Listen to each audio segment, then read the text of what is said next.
And we're back with Hobbes. One more session on Hobbes, and then we'll move on to Locke. Both are at the founding, the grounding of liberal political theory, liberal with a small l. So we'll see how this develops. Locke is everybody likes Locke better than Hobbes, partly because Locke is a more charming writer than Hobbes, also because Locke isn't trying to scare the crap out of us the way Hobbes is. So let's talk about. I want to summarize a little bit of where we've been with Hobbes, and then move on. So again, Hobbes is trying to give us a scientific account, a geometric account, one that's going to give us the power to solve the political problem by giving us power over the things that cause the political problem. Think of it this way. For the liberal political thinkers, Hobbes and Locke in particular, they bring in the idea that government or politics is a technology that we adapt to take care of the problems in the same way that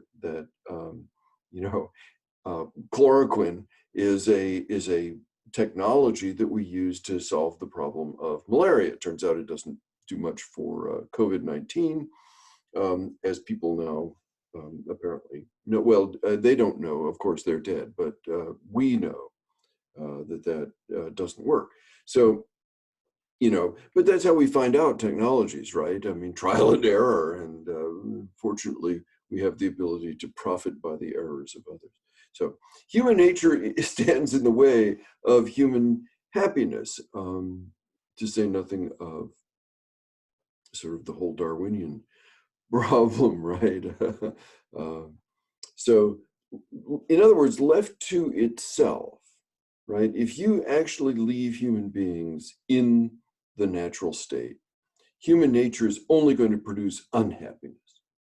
And so you need the technology in order to produce the happiness that you otherwise would miss in the state of nature. And we get the ability to do this because there is a gap or there's no necessary correspondence between reality and our ideas about reality. And so this gives us the shape, the room to redefine reality, to remake it, and thus overcome the consequences of the desire for power, if it's left to itself. Okay, and again, a lot of this all of it, I think, for Hobbes comes from fear, from the concern that two concerns. One is that somebody else is going to get more, but also the concern that somebody else is going to assert power over you and cause you to be ultimately killed, probably. For Hobbes, is that fear of violent death. Okay, so again, reason is a human production. Desires and aversions are learned, and can be unlearned, can be modified in various ways. Human beings are free to seek power and more power and more power, and power without limit, right? Nature imposes no limits. The liberal state facilitates our living together. But liberal doesn't mean, when we hear that, we think liberal democracy. Don't be fooled by that. For Hobbes, it means the state that is devoted to helping us channel our own powers in ways that guarantee or at least enhance the possibilities of their fulfillment. In Locke, you'll see, Locke kind of brings this out. Progress becomes a big issue for Locke. And we saw that a little bit in Hobbes, right before the solitary, poor, nasty, Brutish, and short quote. He talks about no progress of the arts, no improvements, right, et cetera, et cetera. And this is, Locke expands on that idea. And so the good society can result from the use of the right technology to make sure that we're getting done what we need to get done, and imposing on ourselves the right limits to our own actions. Okay, so chapter 24, here's where you can start following along in the text, which is probably more interesting than watching me anyway. Hobbes talks about the nutrition and procreation of a commonwealth. And it's kind of interesting to think about nutrition. It may be kind of weird to think about procreation. It's like thinking about your parents having sex, something like that. But there we are, and we'll see how this works. Nutrition, right, is mostly about commerce, finance, money, and so, as I said earlier on, right, for Hobbes, it's a real reorientation of the concerns of political theory away from the soul and towards towards making money, towards having a stable and adequate supply. And again, it's a technology. The economy is a technology that we use to address the natural problem of scarcity. So it's a problem of distribution, as Hobbes says on 661. And property comes from the sovereign. All property comes from the sovereign in the same way that all law comes from the sovereign. And so there's nothing really much more to say about that. So the idea of a distribution, there is no naturally just distribution for Hobbes. There is whatever kind of distribution the sovereign thinks is appropriate. Now, there's what's interesting, though, on 661, on the second column, right, in that first sentence, from whence we may collect, or first paragraph, about midway down, he says, consequently, whatever distribution he shall make in prejudice thereof is contrary to the will of every subject that committed his peace and safety to his discretion. In other words, there actually is a ground for us to say that a sovereign is violating the terms of the social contract, right? Hobbes said before that wasn't possible. So that's something interesting. That's something you have to think about, exactly where or whether for Hobbes the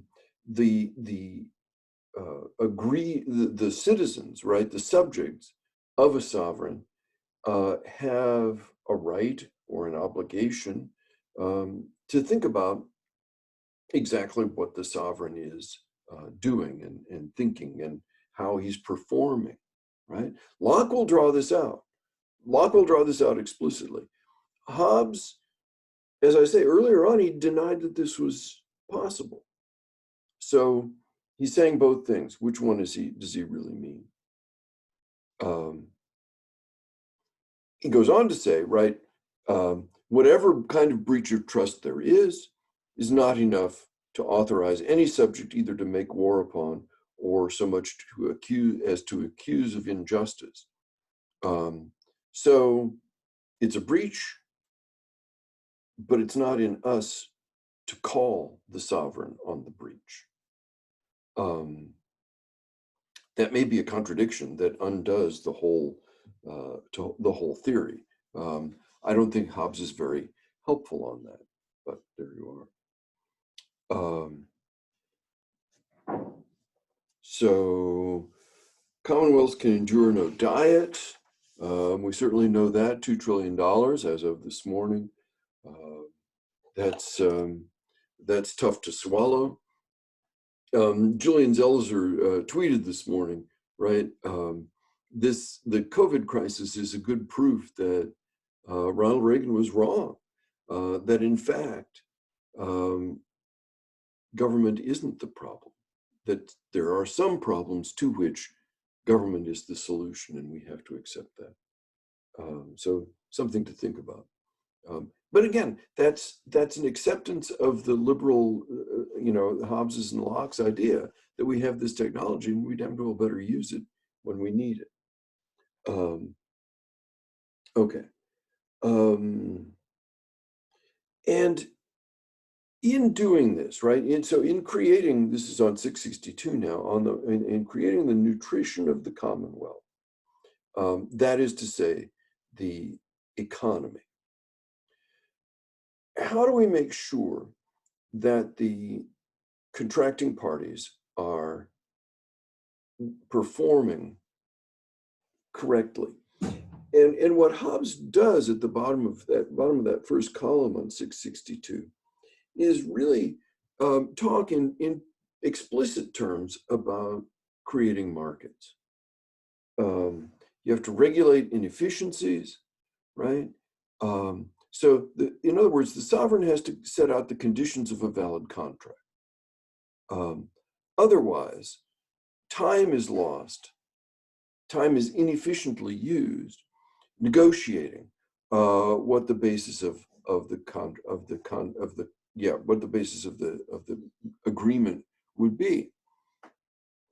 So again, this is part of the transition to economics as a central concern of politics, and maybe the central concern of the polity, right?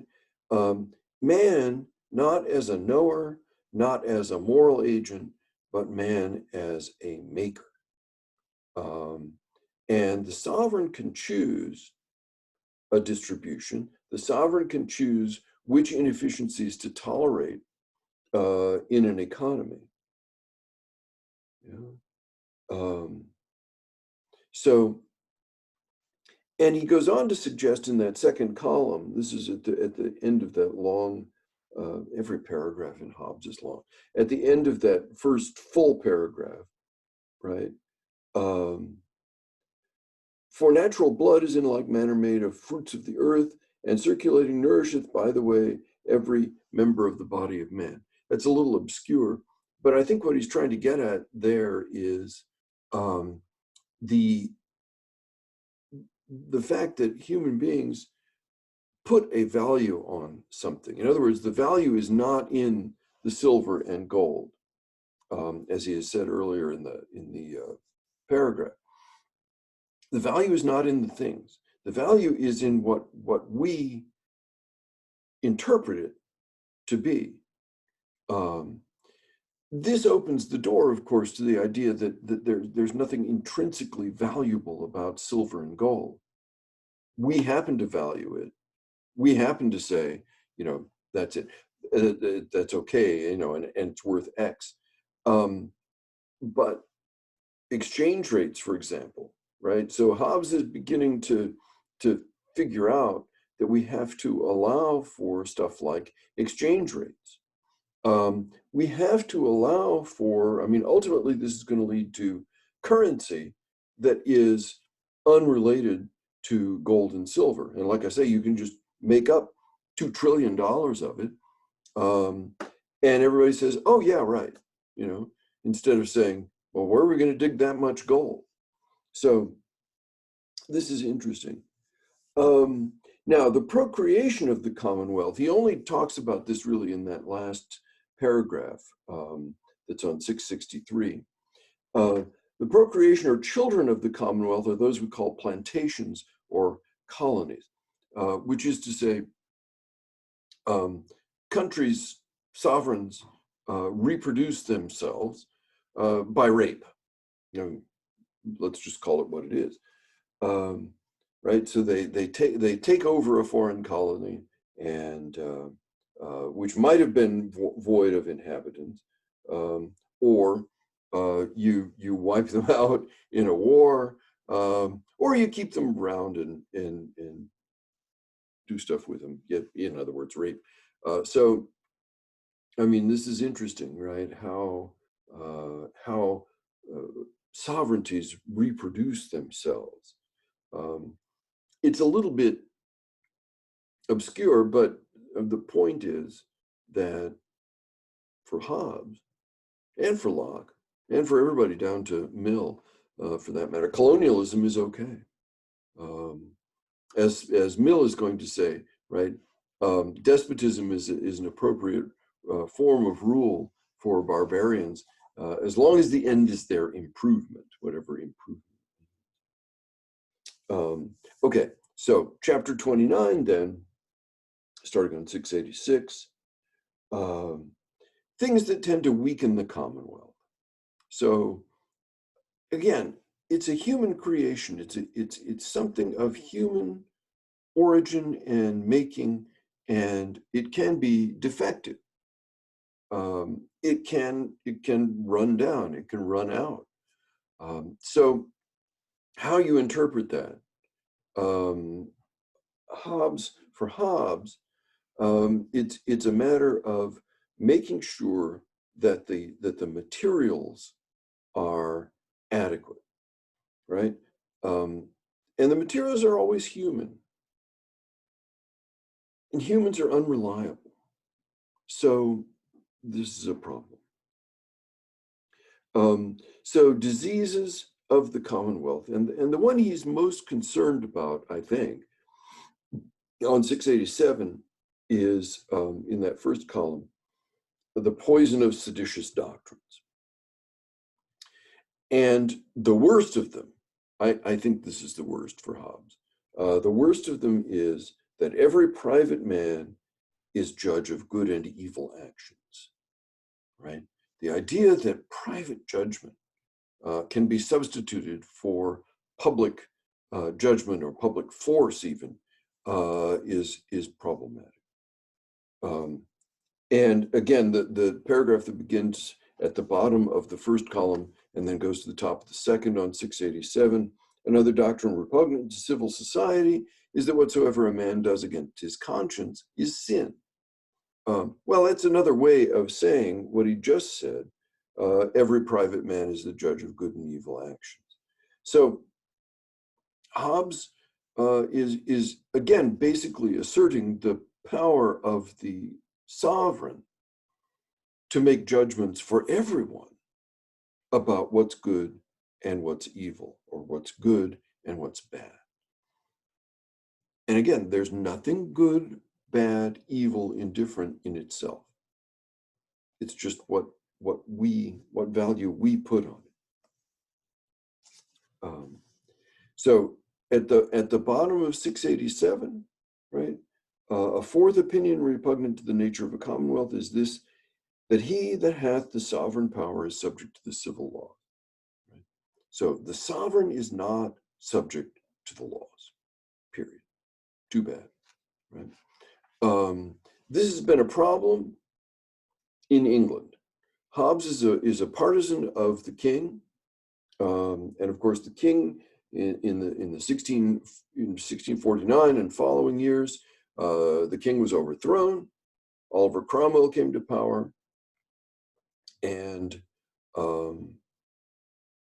that was a disaster, frankly.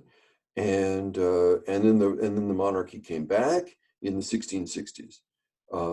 Hobbes is writing this a little bit later, but he lived through it, right? And so this idea that the king should be subject to the laws is controversial in England. That's where I was going with this. Right? And that's weird, right? It just doesn't make any sense from Hobbes's point of view, as he points out on 688. Right? For to be subject to the laws is to be subject to the Commonwealth, that is to the sovereign representative, that is to himself. So how do you even hold the sovereign to be responsible to the laws? And Hobbes says, you don't. notice here that what Hobbes is articulating is the idea of legal positivism, that the only laws are laws which emanate from the will of the sovereign. There is a legal theorist, John Austin, who in the early 19th century will draw on this and make this the ground of his doctrine of what law is and how it's to be understood. Sorry about that. Okay.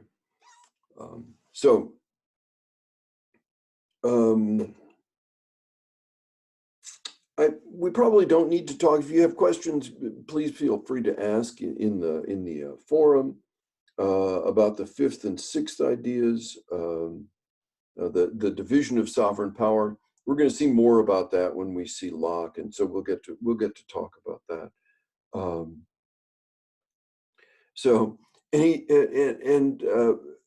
Hobbes says, don't read the books of the Greeks and the Romans, right? Because they have names that make no sense, right? Things like tyrant and so forth, and so we really make a big mistake when we read the books of the Greeks and the Romans, because they're trying to persuade us of things that are against our interests, right? And against the best understanding of technology. So, and it leads to each of us deciding that I know best what is good and what is evil, which, as he said before, is not helpful. Okay. And then this idea, so on 689, we've got this idea of the difference between, as he says, the temporal and the ghostly powers. In other words, the church and state, right? And what is the position of the church with regard to the powers of the Commonwealth? Well, do I have to spell it out for you, right? That for Hobbes, it's got to be the sovereign, right? There's no question that the sovereign has to be the authority for religious thing, for the ghostly thing, right? This is the principle. So in Latin, the principle is cuius regio eius religio. Who is the sovereign? His religion. This is a principle that was articulated towards the end of the Reformation period. In other words, when Hobbes is still writing, right? 1618, 1648 is the 30 Years' War, and that's kind of the settlement that they come out with. That the sovereign can pick the religion, and that's that's a sort of a central central principle. Okay, then in the conclusion, there's just a couple of things that I want to emphasize.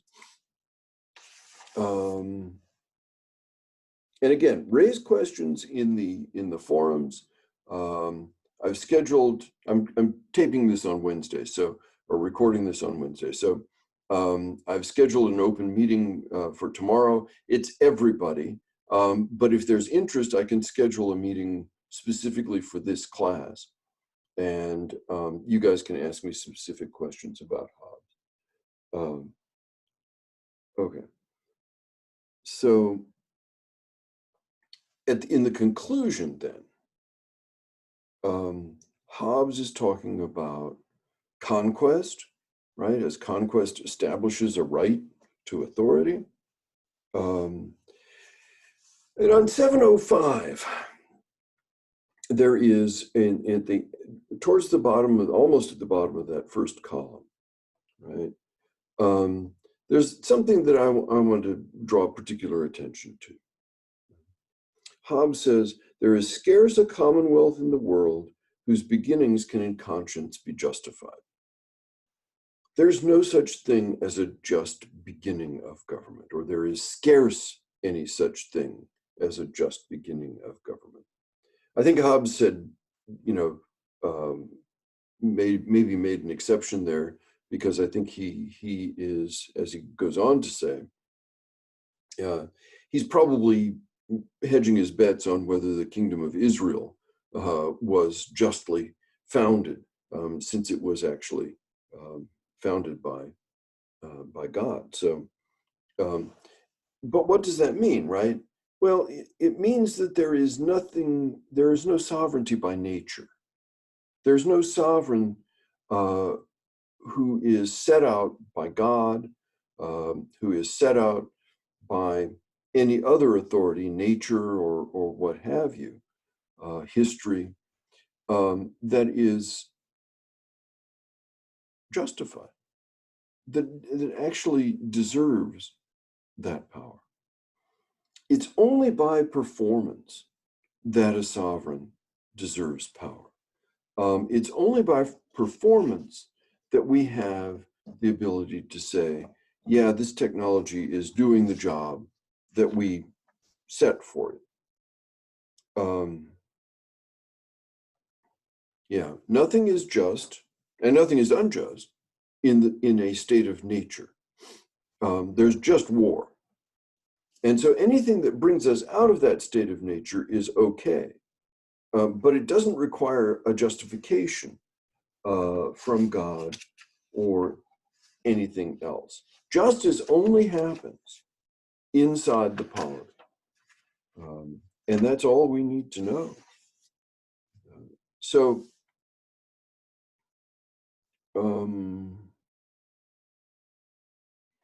I'm not going to say too much more about the conclusion, but I just want to kind of try to sum up Hobbes a little bit here.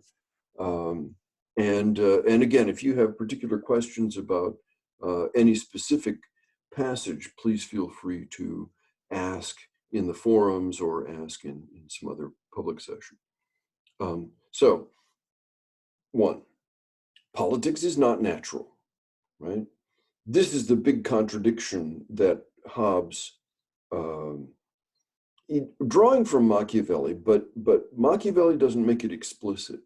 Hobbes is quite explicit. Politics is not natural, period. It's something, it's artificial, it's something that we do, it's a technology that we use in order to manage our lives. 2, contracts bind the contracting parties, not the sovereign. Okay? So this is different from Locke's approach, so just be aware of that difference. The sovereign is the origin of all rights and all property.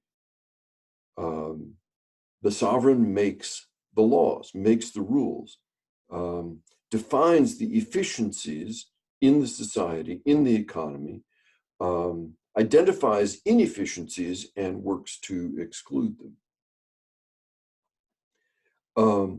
The liberty of subjects consists in doing anything that is permitted by law.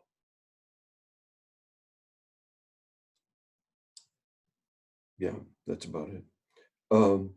Sovereign power lasts as long as the sovereign can protect people, and no longer.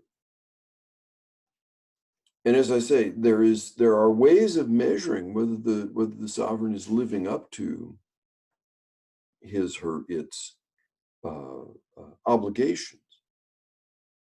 But there is no way for the subject to call the sovereign on that living up to or not.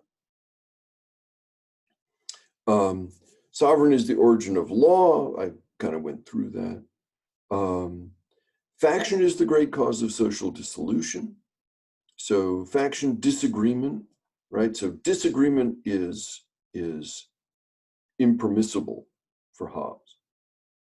He doesn't tell us how he's going to stop it. He just says it's not permitted. And finally, no revolution can be justified. The other side of that, though, I think, for Hobbes has to be um, no revolution, no change of government is not justified. It doesn't matter whether there's a justification or not, right? The justification is not important. What's important is, do you have the power? So history is written by the winners. That's it. Um, so we don't. So yeah. So as I said before, this is algebraic politics, geometric politics, scientific politics. Hobbes makes explicit that politics is not natural. We don't have a social instinct. There's no impetus of reason to deliberate about the good. And Hobbes makes humans naturally fearful in order to ensure the power of the sovereign. Okay? So Hobbes is not the first to discuss the social contract, right? Remember, of course you remember, right? Plato talked about it in the Republic. Plato knew about this already, an agreement among each other not to hurt each other. So this is not novelty in political science. What's novelty is to make that idea the ground of government, right? So understanding why why Plato rejects a social contract and Hobbes accepts it and sort of elevates it to a fundamental principle. That's something that you need to think about and need to consider as we go here along. So we'll do some stuff on Hobbes. Next guy. They all wore wigs, so it's hard to tell them apart. So we'll do the next guy, who is Locke. We'll start him next week. And in the meantime, please keep writing on the forums. Tell me whether you'd like a sort of a town meeting about all of this. And I'll talk to you later. Bye.